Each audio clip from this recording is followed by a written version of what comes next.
네, 오늘 말씀은 로마서 5장 1절 말씀입니다. 함께 봉독하도록 하겠습니다. 그러므로 우리가 믿음으로 의롭다 하심을 받았으니 우리 주 예수 그리스도를 말미암아 하나님과 화평을 누리자. 아멘. 의에 이르는 믿음이라는 제목으로 김강함 전도사님 말씀 전해주시겠습니다. 하나님 감사합니다. 오늘도 우리에게 참으로 좋은 계절, 좋은 시간, 또 좋은 날 허락하셨어. 우리 불러오신 청년들이 함께 모여 은혜를 나누고 주님 찬양하고 기쁨으로 나아갈 수 있게 해주시면 감사드립니다. 아버지, 이 가을날 담비 주시듯 우리 심령을 촉촉히 적히시고 우리의 무한히 쏟아주시는 은혜로 말미암아 아버지 충만함이 넘쳐날 수 있게 하여 주시옵소서. 이 시간, 짧은 시간 우리 주께서 주신 말씀으로 은혜를 나눕니다. 아버지, 입술이 부족하고 우리 듣는 귀가 아무리 미약하다 할지라도 우리 마음에 역사하시는 주님의 놀라우신 은혜로 말미암아 하나님께서 인도하시는 놀랍고 아름다운 보배로운 진리를 우리가 체득하고 기쁨으로 맞이하며 한 주간 우리의 귀한 양식이 될 수 있도록 주께서 인도하여 주시옵소서. 감사하며 예수 그리스도 이름으로 기도합나이다. 아멘.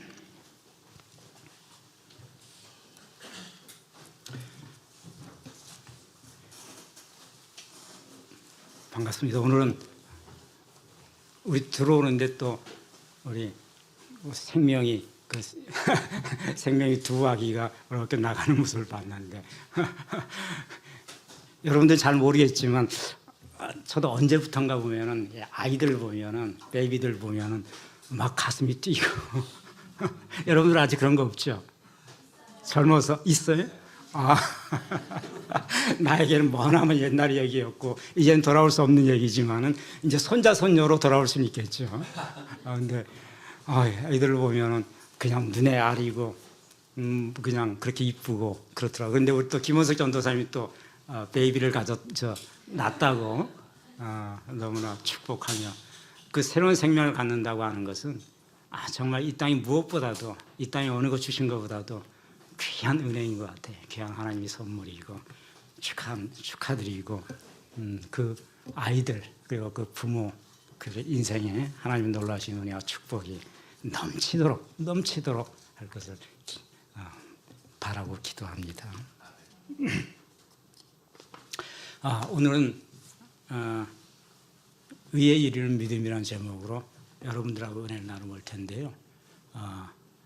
그 제목 자체가 이신칭의를 얘기하는 거죠. 우리가 믿음으로 의에 이른다고 하는 겁니다. 우리가 다시 한번 볼까요? 우리가 읽었던 로마서 5장 1절. 그 다음 장 혹시 있는가 모르겠네. 저기 없는지 모르겠는데. 그럼 우리가 믿음으로 어렵다 하심을 받았으니 우리 주 예수 그리스도로 말미암아 하나님과 화평을 누리자. 굉장히 담백하죠. 바울 선생이 헬라어로 쓸 때는 디카요덴테스 우크엑스피스테오스 이렇게 썼어요. 저기 나오는구나. 디카요덴테스 에스피스테오스 이거는 믿음으로 말미암아 디카요덴테스는 의롭다함을 받을지어다 이런 뜻이죠. 에이렌의 에쿠멘 브로스톤데온 이거는 에이렌의 평화 하나님의 평화를 브로스톤데온 하나님과 함께 에쿠네 우리가 갖도록 하자. 무엇을 통해서? 니아 뜻 귀리오 헬무온 예수 그리스도 귀리오는 주님이란 뜻이죠. 귀리오 헬무 우리 주 예수 그리스도로 니아 말미암아. 그래서 우리 로마서 5장 1절에 우리 주 예수 그리스도로 말미암아 하나님과 화평을 누리자. 우리가 믿음으로 말미암아 디카요덴테스 의로움을 받았으니 이렇게 이제 기록이 되어 있죠. 믿음으로 말미암아 의로움을 얻었다고 하는 것은 기독교 복음 중에 핵심 진리라고 우리가 일반적으로 얘기를 합니다. 마틴 루터가 독일어 성경을 최초로 번역을 했죠.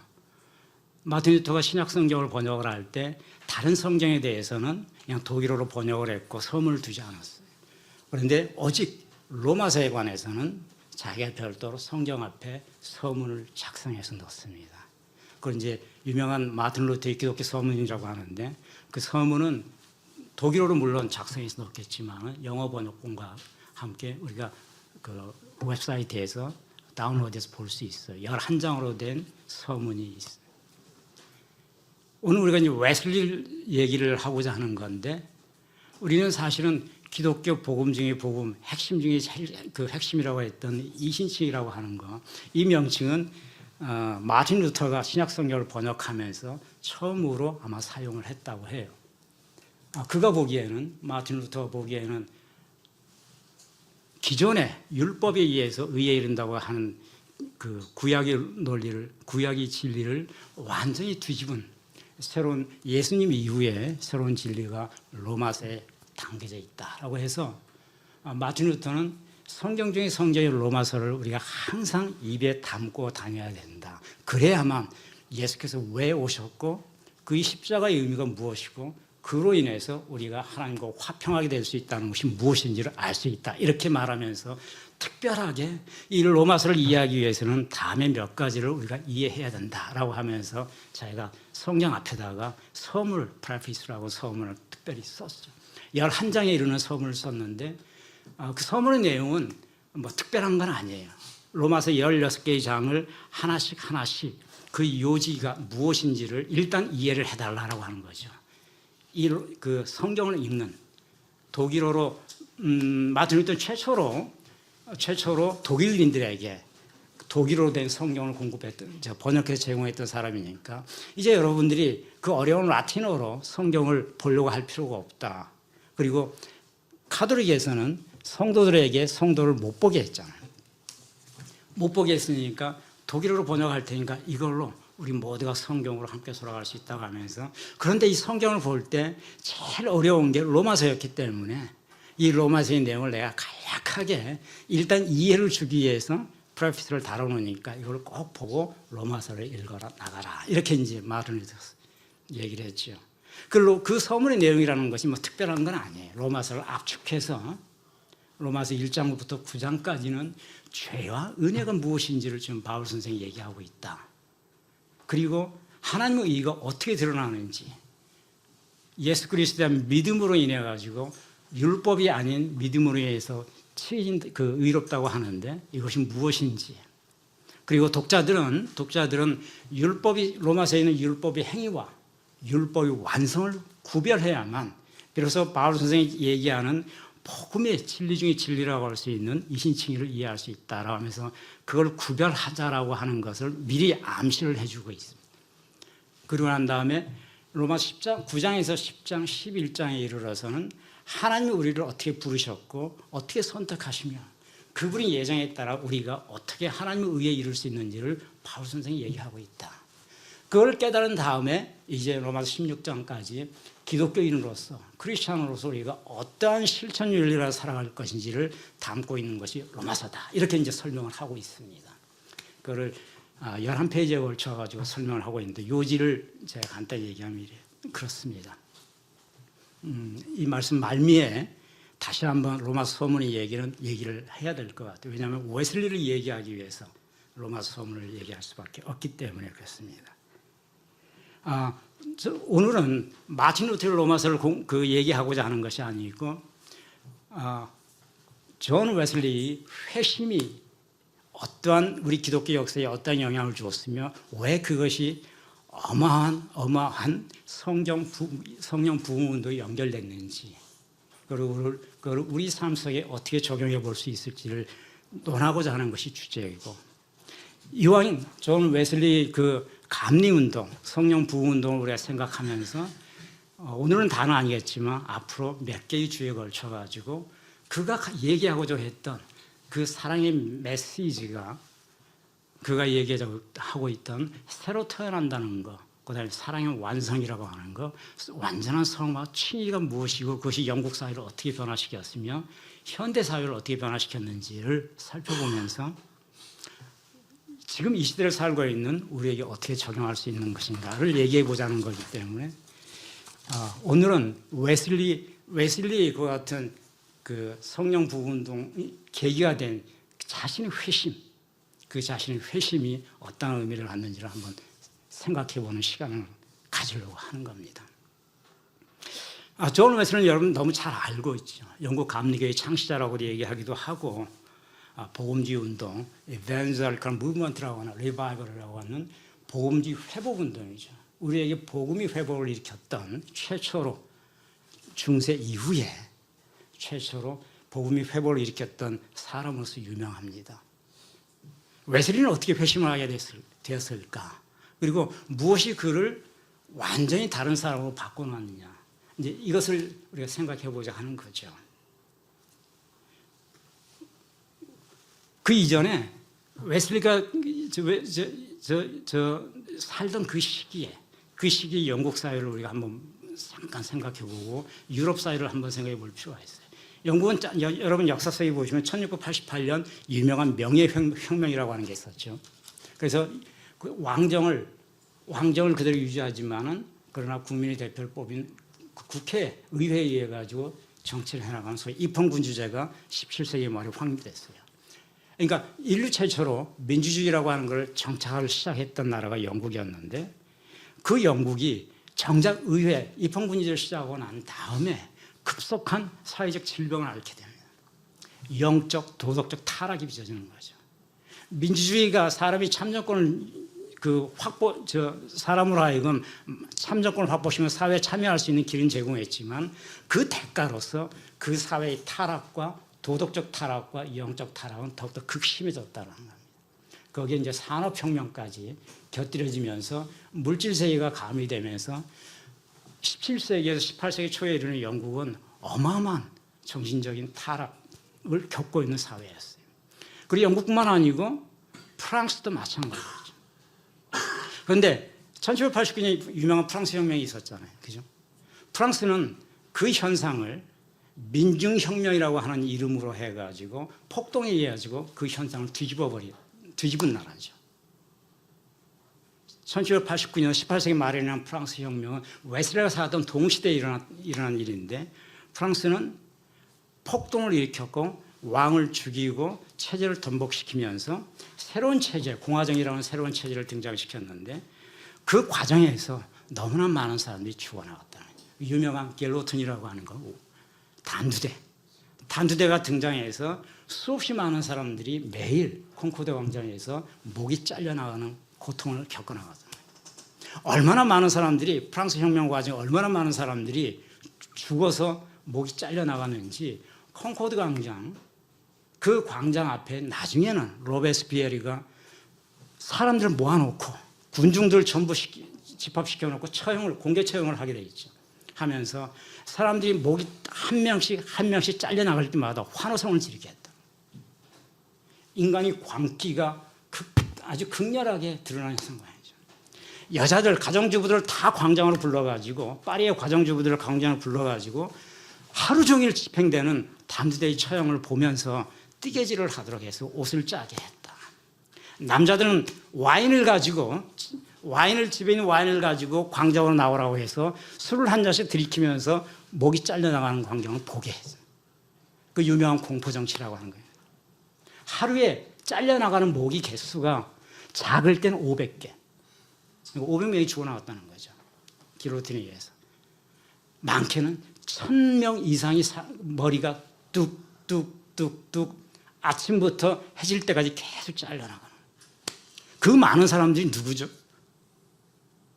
파리 시민들이에요. 그저 그 공포정치를 행했던 로베스피에르, 마라, 당통, 그 공포정치에 그 사람들이 눈 밖에 벗어나 있던 사람들. 그때는 체포영장도 없고 아무것도 없던 시, 그냥 잡아다가 로베스피에르 명령에 의해서 그 다음날 그냥 처형하는 것이. 그냥 파리 사람들이 처형되는 거예요.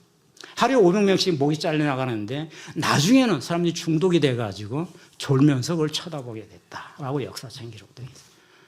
처음에는 섬뜩했겠죠. 근데 일상화된다고 가정해보세요. 그 광장에, 콩코드 광장에 여러분 여행 가면 프랑스 개선문이 있는 콩코드 광장 그렇게 넓지도 않아요. 그 광장에 단두대 설치해놓고 주변에 사람들 쫙 그냥 다 불러 모아가지고 그리고 의자들 배치하고 보면서 집행관의 신호에 따라서 하나씩 잘려나가는데 나중에는 사람들이 무뎌져가지고 처음에는 비명소리를 지르고 그죠?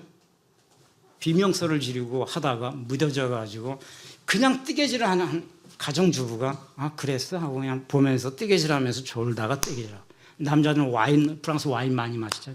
와인 마시면서 이것은 사회라고 할 수 없는 거죠. 우리 이것을 이제 공포정치라고 역사에는 기록돼 있지만은 그 공포적인 실상 그 상황을 생각해 보면 도저히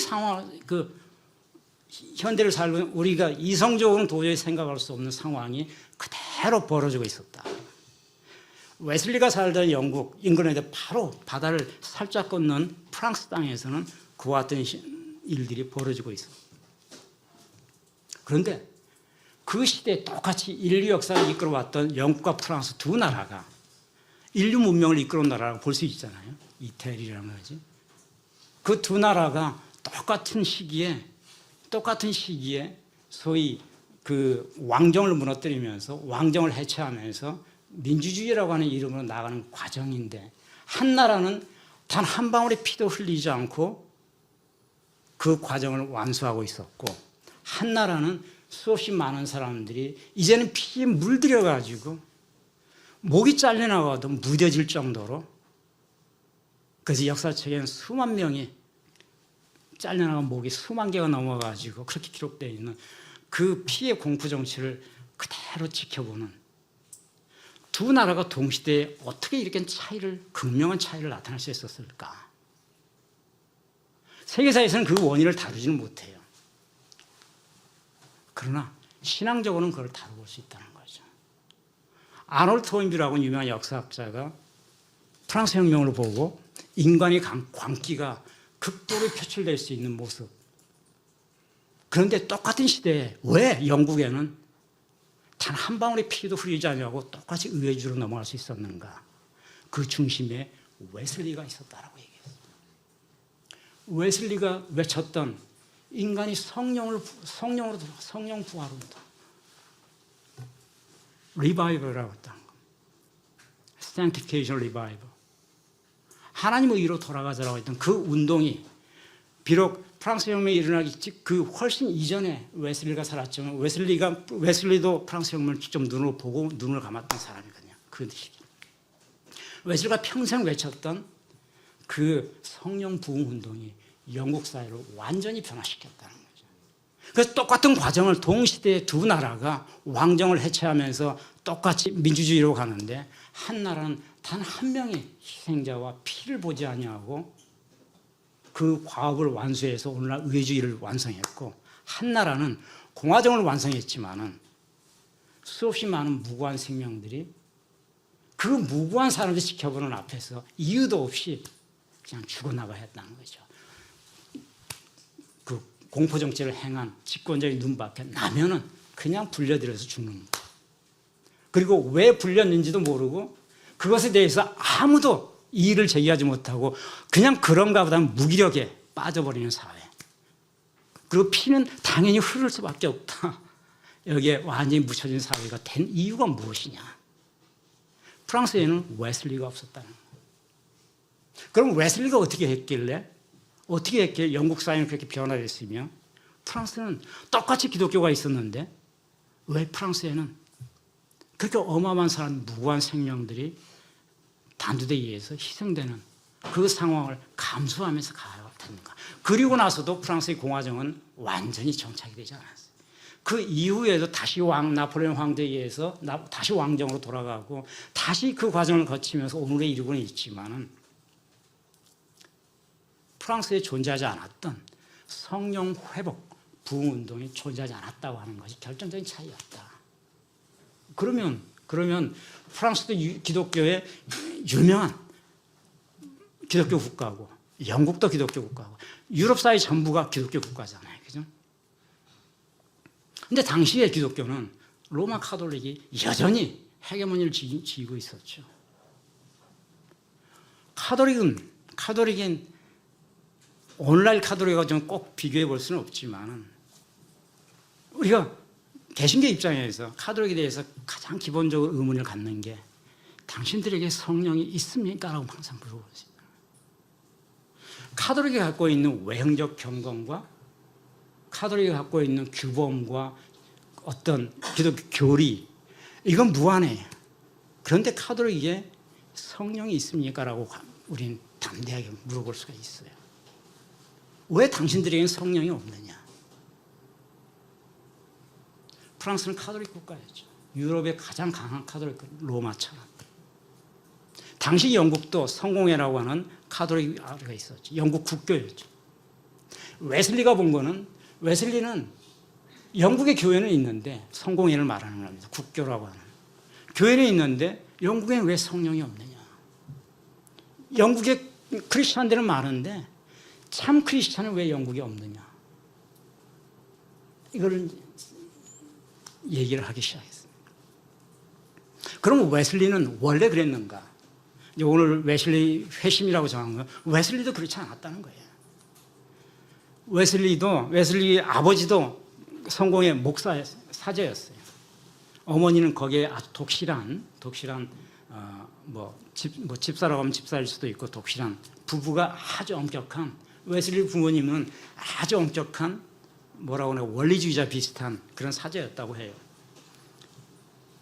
아버지 뜻에 따라서 웨슬리는 옥스퍼드 신학교를 다녔고 거기서 신학을 마치고 젊어서 바로 목사가 됐죠. 졸업을 하면서. 그리고 웨슬리는 여러분이 아시다시피 그 목사가 된 다음에 아버지 교회에서 잠시 사역하다가 뜻을 품어서 그 조지아 선교사로 갔어요. 그때 웨슬리 나이는 30도 되지 않았을 때입니다. 그가 사역을 시작한 지 몇 년 되지도 않았었어요. 그런데 그는 2년 6개월 동안 당시 조지아는 어디냐면 미국, 지금 조지아를 말하는 거예요. 애틀랜타가 있는 그 조지아죠. 당시에 미국은 독립되지 않았을 때 시기니까 영국이 식민지였던 시기예요. 그래서 식민지에 있는 원주민들에게 선교를 해야 되겠다는 그 거창한 소망을 가지고 조지아 선교사로 떠납니다. 웨슬리는 나중에 고백을 해요. 나는 크리스찬이 아니었다라고 얘기를 합니다. 왜?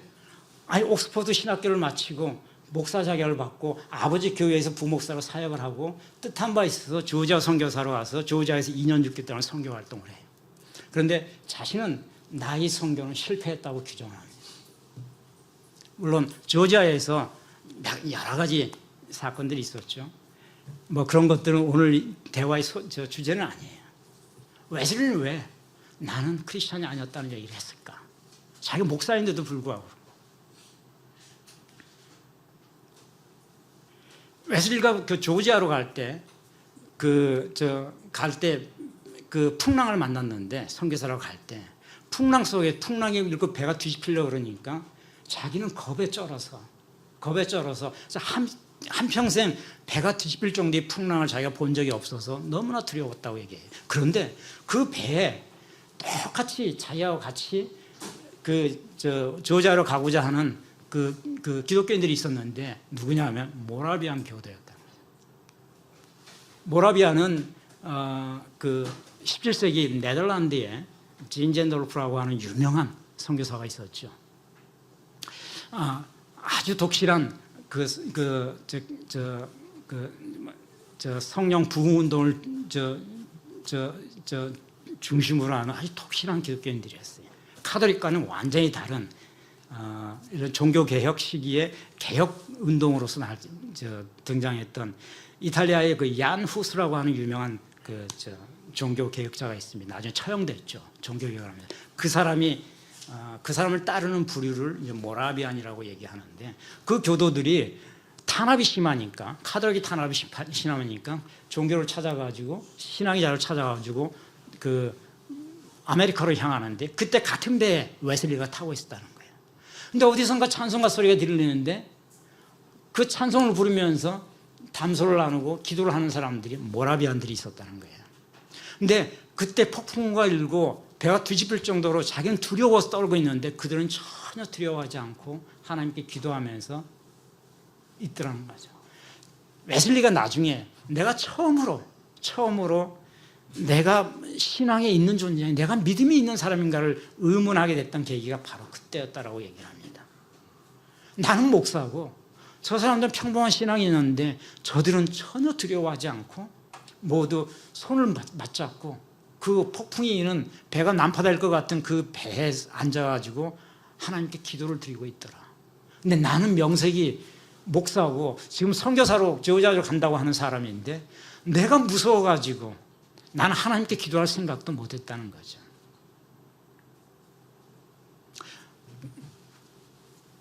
그 고백을 하면서 조지아로 떠납니다. 조지아에서도 자기는 전혀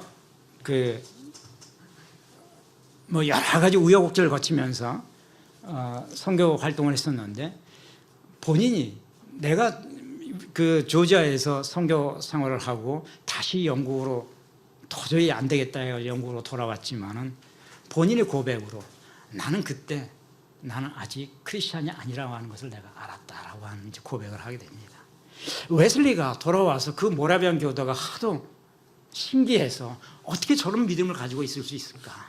죽음 앞에서 배가 뒤집을지도 모르는 죽음 앞에서도 전혀 흔들리지 않고 같이 손잡고 기도하는 저 사람들이 너무나 깊은 인상이 박혀 있어서 영국으로 돌아온 다음에 그 모라비안 교도를 다시 찾아서 그들과 제휴해서 은혜를 나눠보려고 그 사람들을 다시 만나. 그래서 그들이 초청을 받아가지고 어느 한 모임에 모라비안 교도의 모임에 가게 됩니다. 그게 1738년 5월 24일이었어요. 런던에 있는 얼더스게이트 스트리트라고 하는 거기에 조그만 곳에 모라비안 교도가 모여가지고 그날 그 집회를 여는 그런 날이었죠.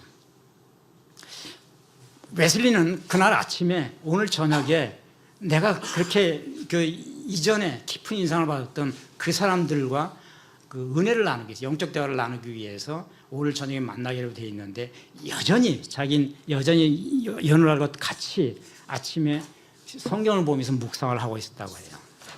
그런데 그날 아침에 하나님께서 자기에게 주신 말씀이 있었다. 베드로후서 1장 4절의 말씀을 자기에게 주셨다는 겁니다. 1장 4절이 뭐냐면 이로써 그 보배롭고 지극히 큰 약속을 하나님께서 우리에게 주셔서 이 약속으로 말미암아 너희가 정욕 때문에 이 세상에서 썩어질 것을 피하여서 신성한 성품에 참여하는 자가 되게 하려 함이다. 베드로후서 1장 4절 말씀입니다. 유독 그날 그 말씀이 굉장히 머릿속에 깊이 남아 있었다고 해요.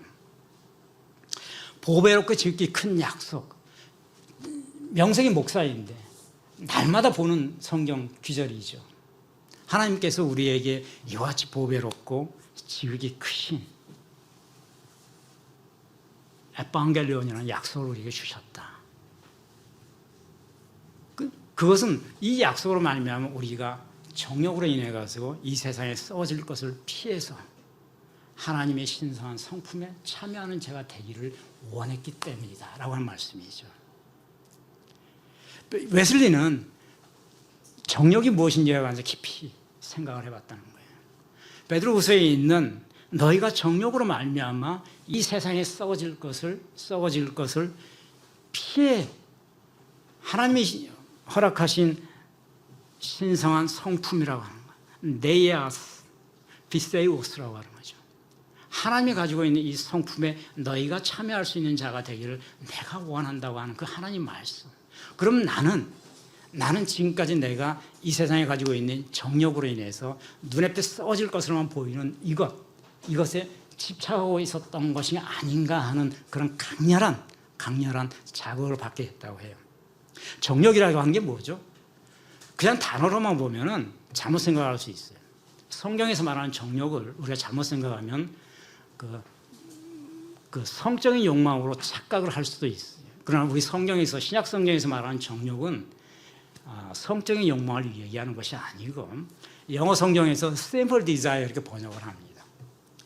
헬라어로는 에피디미아 이렇게 번역하는 돼 있는데 이거는 우리가 육신을 가진 육체로서 육신을 가진 인간으로서 갖게 되는 욕망을 얘기하는 거죠.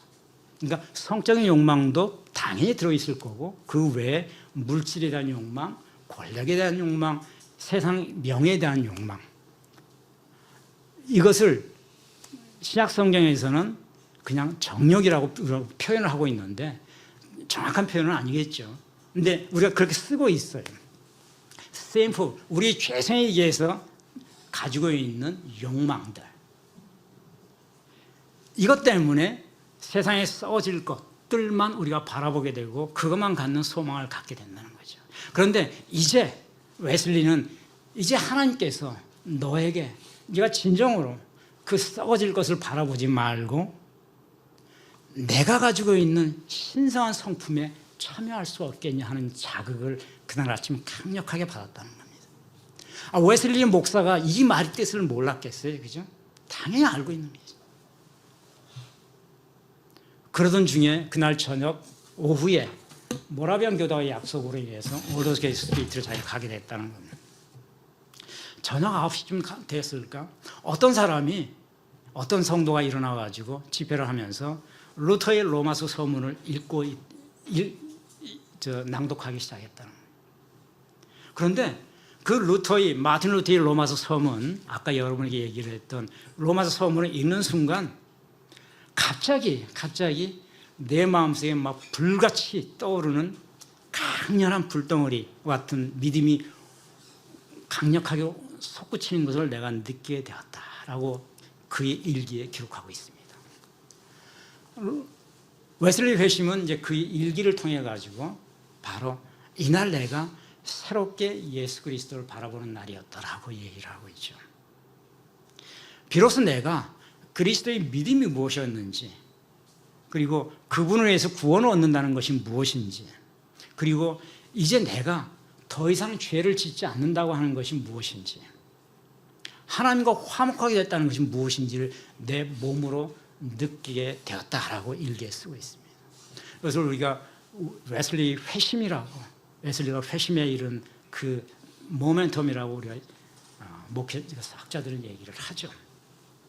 왜냐하면 웨슬리는 이 사건을 계기로 해서 올더스게이트에 있었던 이 놀라운 사건을 계기로 해서 그의 인생이 완전히 이제 바뀌어버립니다.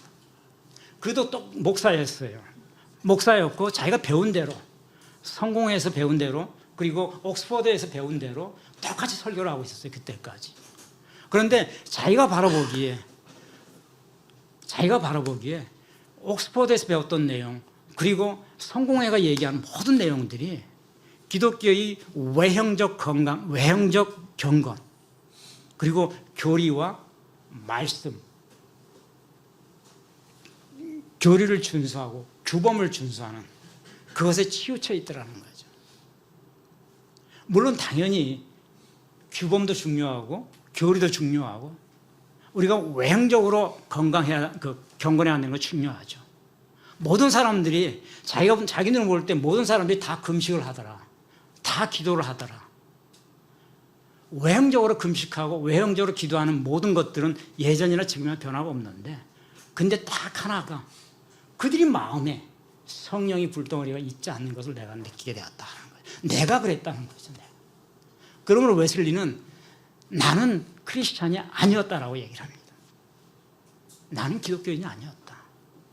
내 마음에 뜨겁게 흐르는 성령이 없는 크리스찬, 내 머리로는, 내 이성으로는 옥스퍼드에서 공부해가지고 많은 지식과 지혜가 있고 많은 교리를 내가 알고 있고 우리가 금식을 하고 기도를 하고 이 모든 것을 내가 알고 가르치고 설교했는데 나는 크리스찬이 아니었다라는 것을 이제서야 알게 됐다라고 얘기합니다.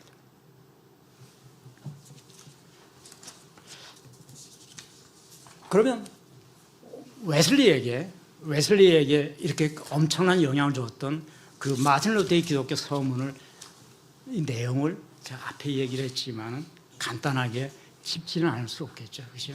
무엇이 웨슬리로 하여금 그 신앙의 변화를 일으키게 했는지. 앞서 말씀드렸듯이 루터의 로마서 서문은 로마서 주석, 독일어로 쓴 그 성경 번역본에 로마서 앞부분에만, 다른 성경에는 두지 않아요. 앞부분만 내가 프레피스를 둔다라고 얘기를 하고 쓰고 있는 거예요.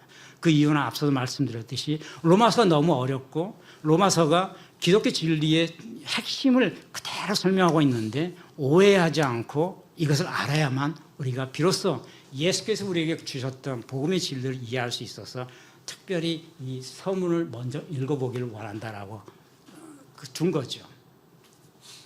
그 서문의 내용을 그 11개의 장으로 구성되어 있지만은 서문의 내용의 핵심은 율법과 죄와 은혜가 무엇인가 하는 거예요. 율법과 죄와 은혜가 무엇인가. 그거를 미리 좀 알고 로마서를 보라라고 얘기하고 있죠. 특히 루터가 강조했던 거는 그거예요. 율법의 행위와 율법의 완성은 다르다. 여기에 대한 이해가 충분히 돼 있어야만 비로소 바울 선생이 로마서를 통해서 얘기하는 것을 우리가 제대로 알 수 있고 이 로마서를 내 인생에 날마다 입에서 씹어먹을 정도로 담겨놔야만 내가 비로소 예수의 사람이 되는 것이다 라고 얘기를 하고 있습니다. 마틴 루터가 일일이 로마서의 내용 하나를 가지켜서 율법의 행위를 설명하고 있지는 않아요. 제가 그 프레피스를 보면서 몇 가지 그 예를 든다면은 로마서 3장 20절에는 하나님의 의에 대해서 설명하고 있죠.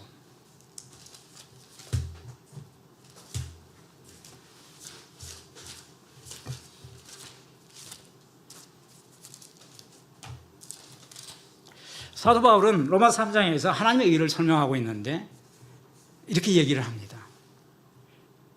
율법이 말하는 것은 율법 아래에 있는 사람들에게 알려주고자 합니다. 그것은 모든 사람들이 그 율법을 통해서 자기 스스로가 하나님의 심판 아래에 있음을 알도록 하기 위함이다라고 얘기를 하고 있어요. 로마서 3장 19절은 그렇게 시작하면서 따라서 바울 입장에서는 율법의 행위로 인해 가지고 그의 앞에 의롭다 하심을 얻을 육체는 없다. 그것은 율법 스스로는 우리에게 은혜를 주는 것이 아니라 우리가 어떤 죄를 범했는지를 깨닫게 할 뿐이다라고 얘기를 합니다. 그러므로 바울은 이어서 계속 그걸 설명하죠. 아무도 자랑하지 말아라. 아무도 행위로 인해서 자랑하지 말라고 하면서 율법의 행위로는 그 앞에 의롭다 하심을 육체가 없기 때문에 율법은 오직 당신의 죄를 깨달을 수 있도록만 하기 때문에 자랑할 것이 아무것도 없다라고 로마서 3장 27절 28절 얘기합니다. 만약에 무슨 행위나 무슨 법으로 자랑할 것이 있다고 한다면 그것은 율법이 아니다. 믿음이 아니다라고 얘기하죠. 한편 이어서 바울은 로마서 9장으로 넘어가면 하나님의 의 대신에 하나님의 의로운 자녀가 되는 약속의 자녀가 되는 것이 무엇을 의미하는 것이냐라고 좀 설명을 하고 있죠. 아브라함의 자손, 이삭의 자손, 야곱의 자손을 얘기하는데 아브라함의 자손에는 이삭도 있고 이스마엘도 있다. 그런데 하나님의 약속이 된 자녀는 이스마엘을 의미하는 것은 아니다. 그것은 무엇을 의미하는 것이냐? 우리가 왜 아브라함의 자손이 돼 이삭의 자손이나 돼 뭐 야곱의 자손이라야만 비로소 약속의 자손이라고 얘기를 하는 것이냐? 이것을 바울은 로마서 9장에서 설명하고 있습니다. 그 자식들이 바울이 볼 때는 아브라함의 언약을 받을 때 그 자식들이 아직 나지도 않았고 태어나지도 않았기 때문에 이삭의 자손이든 야곱의 자손이든 선을 행한 바도 없고 그리고 악을 행한 바도 없다. 그럼에도 불구하고 하나님께서는 그 중에 약속의 자녀를 택정해 놨다. 이삭의 자손으로.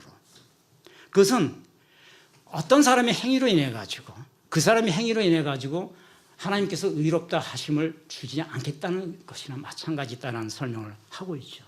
로마서 9장 11절에는 이렇게 표현하고 있죠.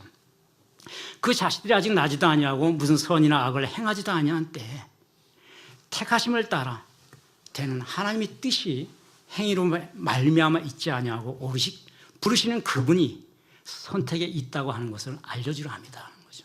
하나님의 약속의 자녀는 하나님의 선택에 있는 것이고 하나님의 예정에 있는 것이지 그가 한 행위에 따라서 하나님의 자녀가 되는 것이 아니다라고 하는 것을 로마서 9장에서 얘기하고 있는 거죠. 마틴 루터도 이렇게 똑같이 얘기를 하고 있는 겁니다.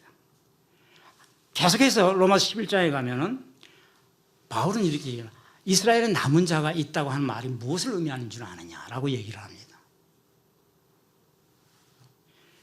구약에서 하나님께서 엘리야를 부르실 때, 호렙산에서 엘리야를 부르실 때 너는 가서 하사엘을, 아람에 있는 하사엘을 기름을 부어서 그로 하여금 아람이 왕이 되게 하고, 님스의 아들 예후에게 기름을 부어서 그로 하여금 북이스라엘의 왕이 되게 하고, 그리고 이제 내 수완이 다 돼가니 엘리사를 불러가지고 그에게 기름을 부어 너희 후계자가 되게 하라.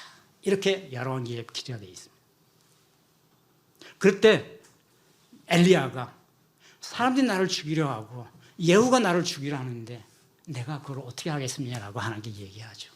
하나님께서 내가 하리라고 하시면서 이 땅에 바알에게 무릎 꿇지 않은 7,000명을 내가 남겨두었다 이렇게 얘기를 하죠.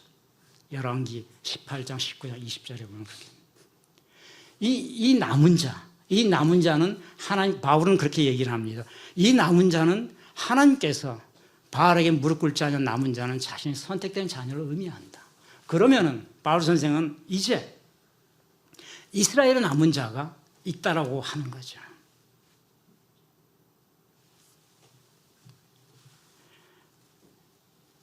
로마서 11장 6절에 만일 남은 자가 은혜로 된 것이면 행위로 말미암지 않은 것이니 그렇지 아니하면은 은혜가 은혜되지 못할 것이다 라고 얘기했습니다. 바울은 그 구약의 얘기, 엘리야의 남은 자 얘기를 그 11장에 얘기하면서 이스라엘 이 땅에 하나님께서 남은 자가 있다고 얘기한다. 그들이 무슨 행위를 했느냐는 거예요. 그들은 행위를 해서 하나님이 남은 자로 선택된 것이 아니라 오직 새로운 복음에 관한 은혜로 인해 가지고 하나님이 남겨두었음을 의미하는 것이다. 그렇기 때문에 주님이 주신, 예수가 주신 그 은혜가 행위로 말미암아 주어지는 것이라면 그 은혜는 은혜가 아니다라고 로마서 11장 6절 얘기합니다. 이와 같은 것을 얘기하면서 마틴 루터는 율법의 행위와 율법의 완성을 구별하라라고 얘기를 하고 있죠. 율법의 완성은 로마서 13장에 그 말씀이 나오죠. 로마 13장에 바울은 이렇게 얘기하잖아요. 많은 사람들이 율법의 계명을 얘기를 한다. 간음하지 말라, 거짓 증거하지 말라, 도적질하지 말라, 이런 많은 사람들이 얘기를 하는데 13장 9절은 이렇게 되어 있죠. 모든 계명이 예수께서 말씀하신 내 이웃을 내 몸같이 사랑하라는 그 말씀에 다 들어가 있다라고 얘기를 하죠. 13장 10절에는 사랑은 이와 같이 악을 행하지 아니하니 그러므로 이 사랑이 비로소 율법의 완성이 된다라고 얘기를 합니다. 바로 이 부분을 가리켜서 마틴 루터는 율법의 행위와 율법의 완성을 구별해서 이해를 하라라고 하면서 그걸 구별해서 이해를 해야만 비로소 바울 선생이 얘기했던 율법의 행위로 말미암아 우리가 거룩하게 되지 못한다고 하는 것을 알 수가 있다. 그리고 진정으로 사랑이 율법의 완성이라고 하는 것은 결국 우리에게 주어지는 하나님의 은혜는 우리로 하여금 사랑 가운데로 달려나가도록 하기 위한 것이고, 그랬을 때 하나님이 채취해 주었던 그 율법이 완성이 비로소 이루어지는 것이다 라고 하는 것을 이해할 수 있다라고 얘기를 하죠. 이와 같은 내용들을 마틴 루터는 기록하고 있어요. 뭐 그 몇 가지도 약 10페이지, 11페이지에 걸쳐서 있는 거는 다 얘기를 할 수 있지만 바로 웨슬리는 그 같은 로마서 서문 가운데 율법의 행위와 율법의 완성을 듣는 순간, 누군가가 그걸 읽는 순간 강렬하게 안에서 떠오르는 불덩어리 같은 무엇인가가 느껴졌다라고 얘기를 합니다. 이거는 나도 알고 있는 건데 왜 나는 그 의미를 깨닫지 못했을까? 나도 배운 바가 있는 것 같은데. 웨슬리 신앙과 웨슬리 인생을 이제 확 바꿔버린 거죠. 웨슬리는 이신칭의 교리를 알고는 있었지만, 나도 알고는 있었다. 그런데 내가 목사임에도 불구하고 믿음으로 의롭다고 하는 것, 이신칭에 대한 확신을 내가 갖지 못했다라고 고백을 합니다. 그런데 그날 얼더스 게이트에서 누군가 모라변 교도가 기독교 서문을 거기 읽는 순간, 아, 이것이 단순한 기독교의 교리가 아니라 내게, 내 인생에 있어서 내게 구원의 확신을 가져다 주는 구원의 경험이라는 것을 내가 비로소 깨닫게 되었다. 이렇게 고백하고 있습니다. 그래서 그의 영어 일기에 보면 strangely warmed라 가지고 강력하게 내가 뜨거워지는 것을 바로 그 순간 느끼게 되었다라고 고백하는 거죠.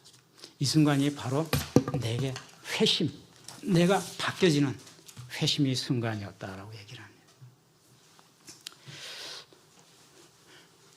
웨슬리 회심은 사실 우리도 여러분들도 회심의 경험이 있는 사람이 있을 수도 있고 기독교인이라고 해서 다 회심의 경험이 있지는 않아요. 없는 사람도 있을 수 있어요.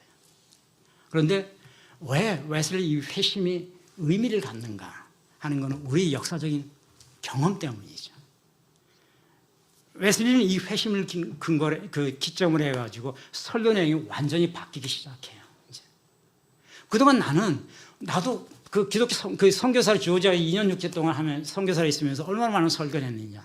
그리고 런던에서 아버지 교회 부목사면서 얼마나 많은 설교를 했느냐. 그런데 내가 한 설교가 도저히 나 자신도 은혜로 이끌지 못했다는 거예요. 이제 나는 설교를 완전히 바꿀 수밖에 없다고 얘기합니다. 그러면서 그렇게 고백을 하죠. 성령 안에서 나 자신의 양심이 내가 이렇게 얼더스 게이트에서 뜨거워지기 이전에는 내가 단지 명목상의 그리스도인에 불과했다는 것을 증명해주고 있더라라고 하는 겁니다. 명목상의 그리스도인, 그는 almost Christian이라고 번역을 했습니다.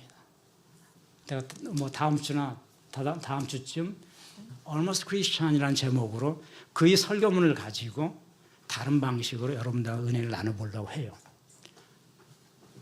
내용은 다 같아요. almost Christian, 영어 그대로 거의 그리스도인이 됐다는 얘기죠. 그 표현이 참 굉장히 기가 막힌 표현인데 자기는 그거는 이제 그 고급스럽게 표현하면 명목상 그리스도인 이렇게 표현할 수도 있는데 직설적으로 표현하면은 그냥 거의 그리스도인 이렇게 번역할 수 있죠.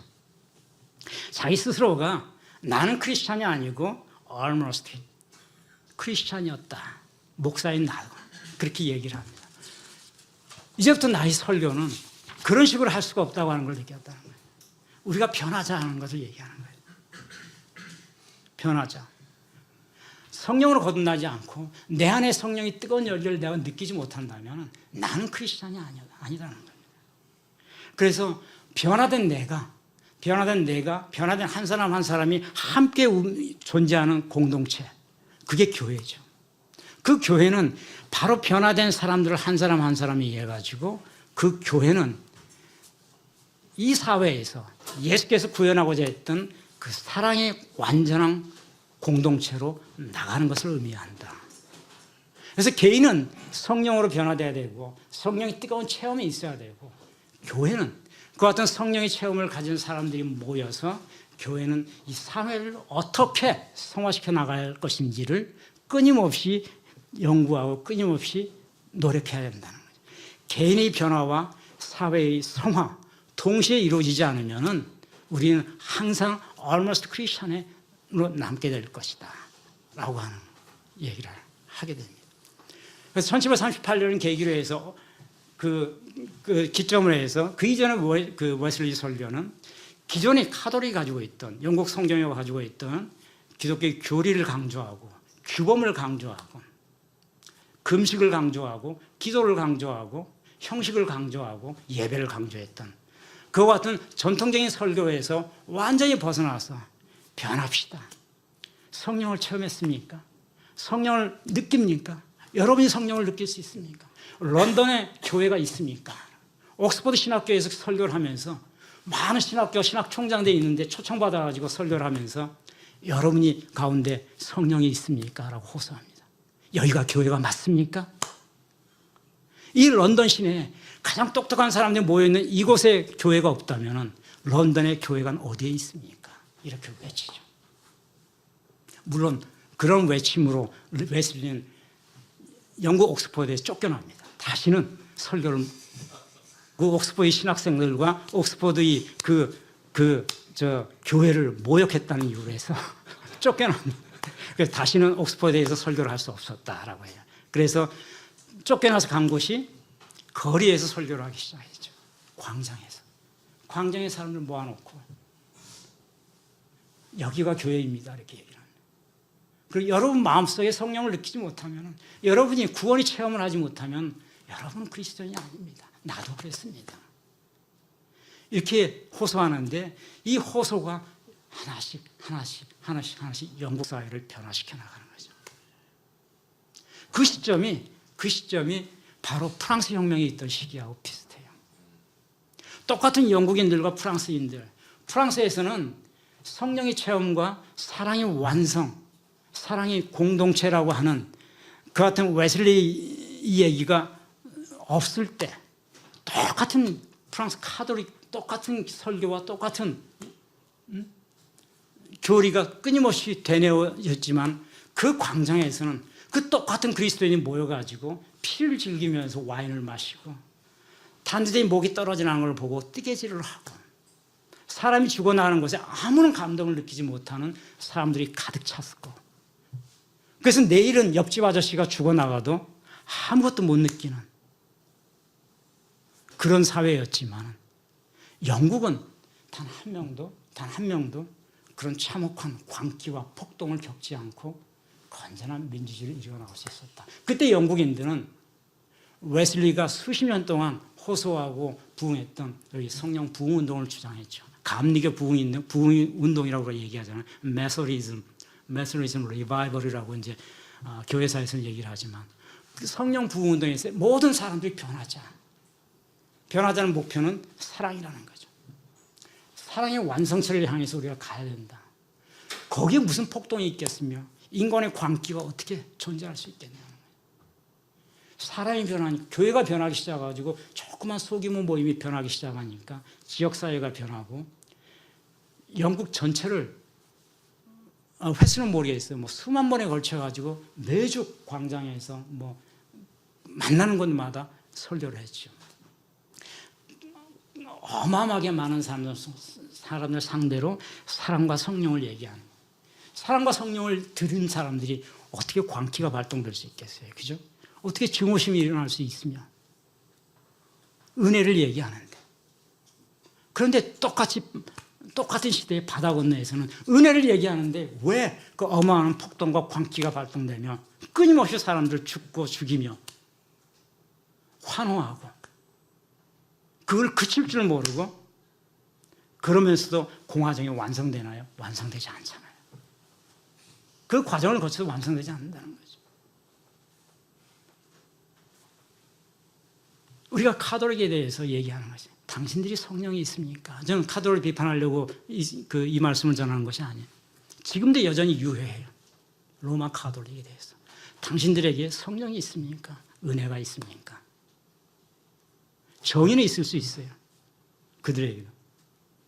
자기들이 생각하는 공의에 의해 가지고 거리에 나가서 투쟁도 하고 그건 다 좋아요. 그건 자기 정치적인 철학과에 따라. 근데 당신들에게 사랑이 있으며 당신들의 입술에 은혜가 있습니까? 우리는 그런 말을 할 수가 있어야 한다는 거예요. 오늘 카톨릭에 대해서 얘기하고자 하는 건 아닌데 그 당시에 주류는 카톨릭이었기 때문에. 자,